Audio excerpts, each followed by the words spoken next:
Welcome back to VOR Classic with Joel, Mike, and Ed. Oh, Grievous. So I don't know. I like the Grievous in the book a lot better than. Yeah.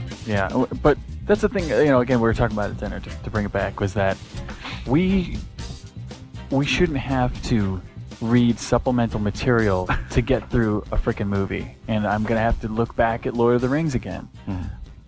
Whether you watch the extended version or whether you watch the shortened version, you can watch just a 3-hour version. Was that the regular time? 2.5, 3 hours? Yeah. You don't miss a thing. You know exactly what's going on with every character on both sides. You know the story. You feel for them. You don't need... I didn't read the book at the time. I never got around to reading the book. I don't know shit about elves. I don't know about magic stuff.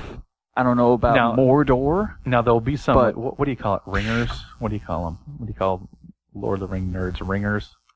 I don't know. Now, I'm sure they will find you, and I guarantee that some Lordies, some Tolkies, some Tolkien nerd probably got his hackles up at that, because there are major stuff that's been taken out. I hope that you do get your hackles up. Please give us a holler at voiceofrep@gmail.com. Let us know what you think. Thanks for listening. So yeah, there were stuff taken out of the books, but you know what? And honestly, this will be blasphemous coming from me. You know what? The movies made those books so much fucking better. You're not the only person to say that. Yeah. There's people that read that. Well, I don't know. every You didn't year. read the Silmarillion or the appendices. Yeah. You didn't notice that the mace that Sauron had, it's actually from, and there's all this nerd stuff in there. Oh yeah. But Dooku. Freaking Christopher Lee said it too. He's like, I've read this every year of my life since I was a child. Yeah. And he said that the movies have improved upon the books, I dare say. Yeah, they bridge Excellent. stuff. You got some girl action in there. Yeah. Dude, the books were sausage fest. Oh yeah. Actually, you actually read more Lots of of Arwen. songs. Yeah, Lots more of Arwen songs. in the appendices. Yeah. There was a lot more of that. Yeah. Songs are hard to play off in a book, especially when they're in Elvish. Yeah. Elvish songs. Unless they were the tune of like Elvis Presley, then that's different. And so I finally bought the trilogy again, the books, and so Amy was reading them a couple years ago, and so what was pretty funny is I keep asking Amy, "Hey Amy, where are you?" They're fucking walking. It's like a Corman movie. Yeah, they're walking. They're walking some more. I think they ate something today in the 30 pages I read. Yeah. And they sang a song about it. Yeah, they sang a We're song. hungry and miss dancing on the moors of my ass. They almost got hit by a mystic tree. And then they just kept walking. So, yeah, sorry, ringers. Sorry, lordies. But those movies, seriously. Lordy.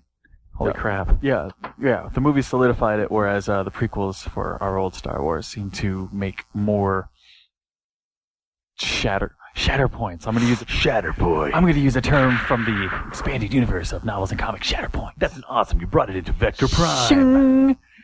That's Mace Windu's force power. That's his ability. Is he sees shatter points. I know this because it's in just about every issue of the Clone Wars comic.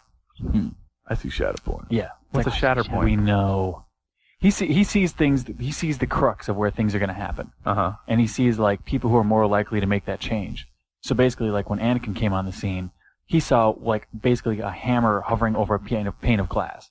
That's all he saw. It was like, well, it could be a good shatter, like tasteful glass, or it could destroy us. But And what did he do for 2 movies? He sat on his ass and smelled his fingers. that's pretty much it. Isn't that how you have them on your shelf? Huh? You have I one wish he shelf? had those fingers. I wish he had that. Let me ask you this in regards to that. Smelling fingers? No, in regards to the way Mace Windu was handled. Oh. I saw some of I was watching the supplemental footage for episode 3, and there was the scene that someone wanted to see really, really badly, and it was the Yoda arriving on Dagobah because they thought it was just a cool scene. Oh yeah. And they wanted to see it so bad. Oh god, blah. And George didn't want it in there because it didn't matter at that time. Padme was already pretty much nailed. Anakin, we knew what was going on. It was important to know. They wanted to focus at where are the twins going. Blah blah blah. Yeah. Well, tell us this, Mr. George. What did the entire Battle of Kashyyyk matter? Exactly. At all. But somehow he felt as if that made a difference. Mm-hmm. In his mind, there were things that he thought for some reason. I miss your teacher, Becca. Yeah, exactly. I mean, somehow, for some reason, he thought that was just fine to put in there. Well, we had to show you the relationship between the Wookiees and Yoda. Why that mattered, I don't know. We still make fun of the edits, but like that one night that you were out of town, and me and Mike were sitting there, and you guys had the movie on? Yeah. It was like it was like an 11-second scene of Jar Jar getting out of a lake. And like because the sound with down, the triple that's indies that's and when stuff? No. Oh, getting out of it. He just walked out of a lake, and I'm sitting there, 8, 9. I'm like, holy God, what's going on? There better be some like sweeping ass music going on. Oh, not only that, he walked behind a tree. I mean, they follow him out of the lake, and he goes behind a tree, and it's only to show that, oh look, we can make him walk behind a tree. He's got funny fish face. Maybe he's real, kids. Well, yeah. I mean, he had a reason for doing what he was doing, and obviously, didn't always work. Well, yeah, that's what happens when you focus more on the surface than the meat. So actually, what's really funny is that one could argue that like George can't go back and like re-edit the stuff and all that, and I'm like, you know what? Huh? He can totally do that because it's so nebulous. He's already done it. Yeah, it's so malleable right now that we can go back and fix anything. He's already done it. He's making changes that make no sense. So, he could go back and make changes that do make sense, Yeah.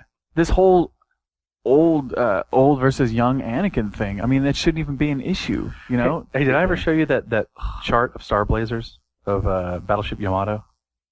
That they have entire series that you can watch. Like there was like a chart, and like when I saw this, I was amazed that you can like follow. You can watch first season, second season, and a movie, and that be your entire story of Star Blazers. Okay. Or you can watch one series, another series, right back to back, and then like ignore the movie, and that be.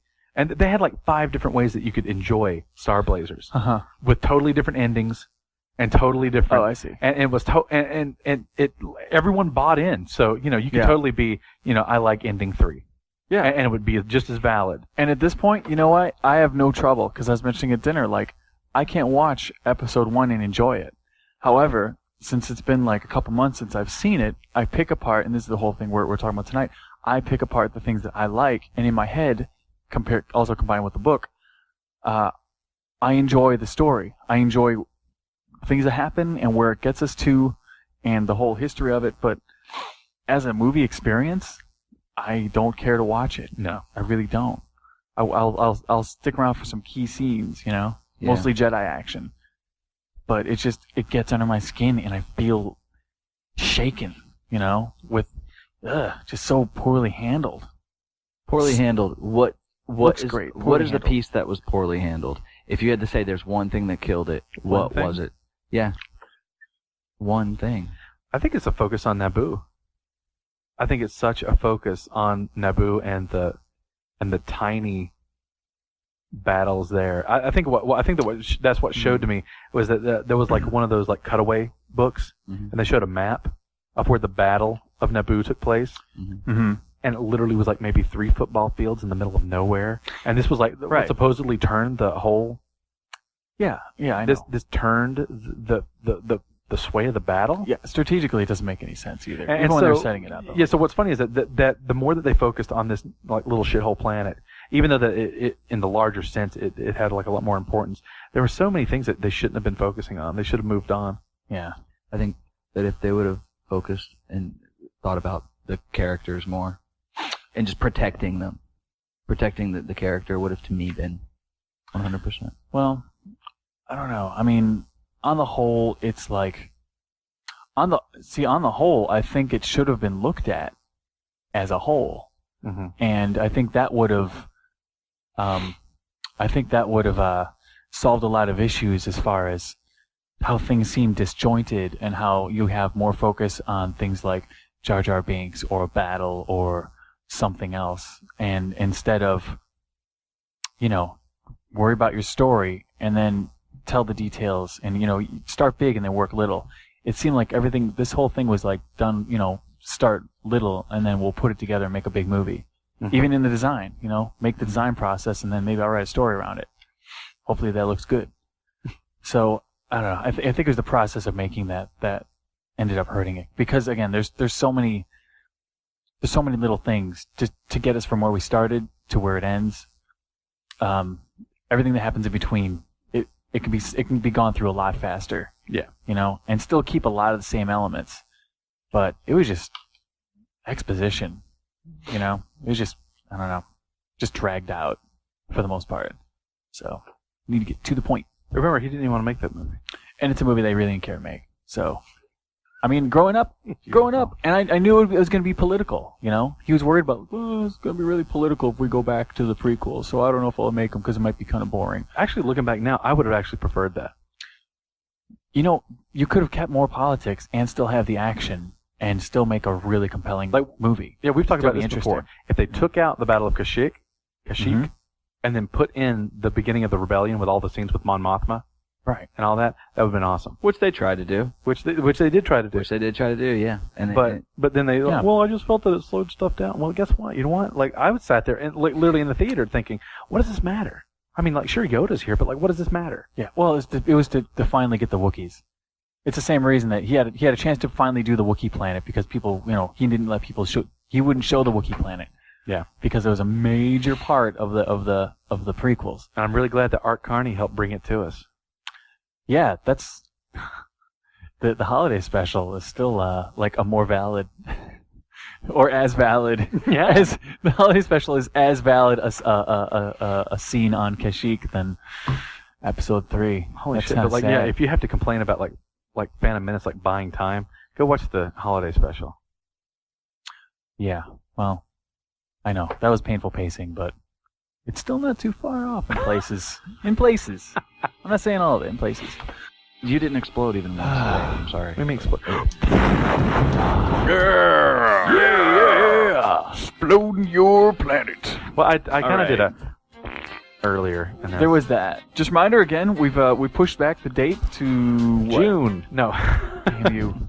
I think mid-April-ish. Mid-April? Yeah. Hold on. Let me look at No, I'm trying the calendar. We're trying to force people to. How about the 17th? That's awesome. 17. 17 sounds good. I could almost buy my own shit for that. Oh, why did I do it? Why did I That was my trap. Which one of you would jump on it first? We should have double that. All right, kids. So, yeah, April 17th. Get your entries in to voiceofrep@gmail.com. Show us your junk. We want to see your junk. Schnell. Mach schnell, yes. Thank you. Can you send us off in German? Yeah. 9. Auf Wiedersehen. Good night. Auf Wiedersehen. Bonsoir. Bonsoir, monsieur. All right. Till next week. May the force be with you. Arigato gozaimasu. So concludes this episode of VOR Classic. If you enjoyed it, please click the like button below and share it with your friends. Check out our YouTube channel for more episodes and skits by your new favorite podcast, Voice of the Republic. Subscribe now and never miss a new show. Learn more at vorradio.com.